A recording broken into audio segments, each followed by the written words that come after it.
Mister زبیر نے غازی آباد سے لکھا ہے، عرب scholars distinguish between suicide bombing and fida'in. They consider suicide bombing as haram and fida'in as allowed, and give the argument that some Sahaba were also fida'in. What is your comment on this? بالکل جھوٹی بات ہے، کوئی صحابی فدائی نہیں تھا، یہ جھوٹی بات ہے بالکل. میں نے جو عرب لوگ جو لکھتے ہیں اس پر میں نے بہت پڑھا ہے اس کو، کوئی ایک بھی وہ مثال نہیں دے سکتے کہ صحابی کا فدائی ہو. اس میں فرق ہے. یہ تو اچھا نام، خوبصورت نام دے دیا آپ نے. وہ بھی سوسائڈ کرتا ہے، وہ یعنی وہ اپنے کو مارتا ہے بم بات کر کے. کوئی اس کا ثبوت نہیں ہے، نہ قرآن میں نہ حدیث میں، نہ کسی صحابی نے ایسا کیا. میں آپ کو بتاتا ہوں، ایک صحابی کا جو دیتے ہیں یہ لوگ، تو یوسف قرضاوی صاحب کا ایک بڑا لمبا مضمون، کچھ بھی دلیل اس کے اندر نہیں، صرف ایک واقعہ سے نقل کیا اس نے. وہ واقعہ بالکل اس کا ریفرنس غلط ہے. اس کا ریفرنس ٹاپ کے عالم ہے وہ عرب دنیا کی. تو دیکھیے حضرت ابوبکر کے زمانے میں ایک لڑائی ہوئی تھی، مسلمہ جو مشہور ہے، مسلمہ کذاب کہا جاتا ہے، جو اس کے خلاف. تو حضرت ابوبکر کے زمانے میں ہوئی تھی وہ. تو کیا ہوا کہ ان کی جو فوج تھی مسلمہ کی، وہ ریٹریٹ کیا اس نے، اور ایک وہ تھا، ایک گارڈن، اس چاروں طرف دیوار تھی اس کے، اس میں داخل ہو گئے وہ، اور اس کو پھاٹک بند کر لیا. That was just a fort, like a fort. ایک فورٹ تھا گیا کہ وہ، اس میں داخل ہو کے بند کر لیا، اور چاروں طرف اس کے باؤنڈری وال تھی اونچی. تو اب اس زمانے میں ہیلی کاپٹر نہیں ہوتا تھا کہ آپ اڑ کر کے جا کر اندر پہنچ جائیں. اب کیا کیا جائے؟ تو باہر صحابہ تھے، اور اندر وہ اس کے باؤنڈری وال کے اندر وہ لوگ تھے، مسلمہ کے ساتھی جو تھے.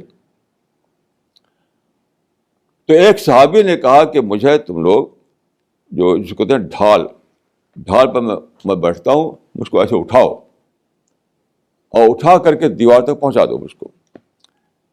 تو اس صحابی کو انہوں نے بہت سے مل کر کے ایسے اٹھایا اور لے گئے اوپر تک. تو وہ چڑھ گیا وہ آدمی دیوار پر اور کود گیا. اس کو وہ کودا کس لیے تھا؟ گیٹ کھولنے کے لیے. کود کر اس نے گیٹ کھول دیا. اب صحابہ لوگ گھس گئے اندر. تو یہ ایک جوخم کام تھا، رسک لینے کا کام تھا، کیونکہ اندر جائیں گے تو ہو سکتا ہے کہ وہ مار ڈالیں. تو جنگ میں رسک لینا پڑتا ہے، ہر آدمی رسک لیتا ہے.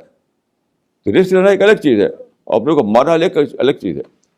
فدائین جو ہیں وہ کیا کرتے ہیں؟ بم باندھتے ہیں اپنے اوپر، بم باندھ کر گھس جاتے ہیں کہیں.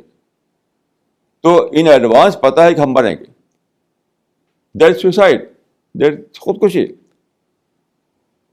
وہ جو کیا تھا صحابی نے، وہ ایک رسک لیا تھا انہوں نے، اور اس کے بعد وہ زندہ رہے 13 سال تک. ان کو زندہ رہے، اور نیچرل ڈیتھ ان کی ہوئی. اور آج کل جو فدائین تو مر جاتے ہیں اسے جا کر کے، کیونکہ وہ تو پہلے سے بم باندھے رہتے ہیں، اپنے کو مار کر دوسروں کو مارتے ہیں. یہ بالکل جھوٹا فتویٰ ہے، کہ کوئی شک نہیں کہ اسلام کے خلاف ہے یہ. اور فدائین ہوں یا وہ ہوں، دونوں کے دونوں یعنی غلط موت مرتے ہیں. کوئی اس کی ثبوت نہیں، نہ قرآن میں، نہ حدیث میں، نہ صحابہ کے ہاں. یہ ایک واقعہ بتایا جاتا ہے، ایک واقعہ. تو وہ تو رسک کا واقعہ ہے، رسک لینے کا واقعہ ہے، جوخم میں اپنے کو ڈالنے کا واقعہ ہے. تو ہر لڑائی جوخم ہی ہوتی ہے، ہر لڑائی میں رسک لینا ہی پڑتا ہے. اس کو خودکشی نہیں کر سکتے آپ.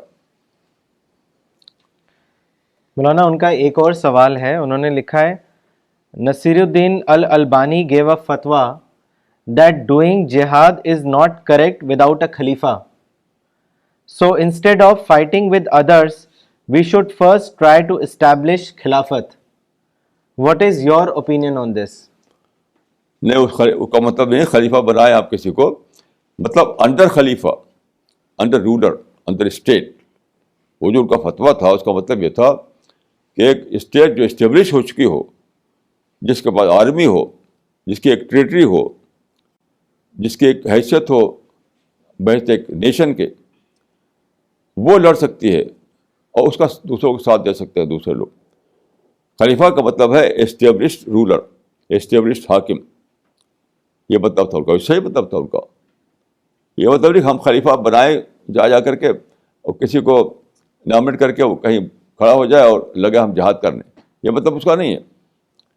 آلریڈی ایک اسٹیبلش اسٹیٹ ہو, اس کی حکومت ہو, اس کے ٹریٹری ہو, اس کے پاس آرمی ہو, دنیا اس کو مانتی ہو ایک اسٹیٹ کے طور پر.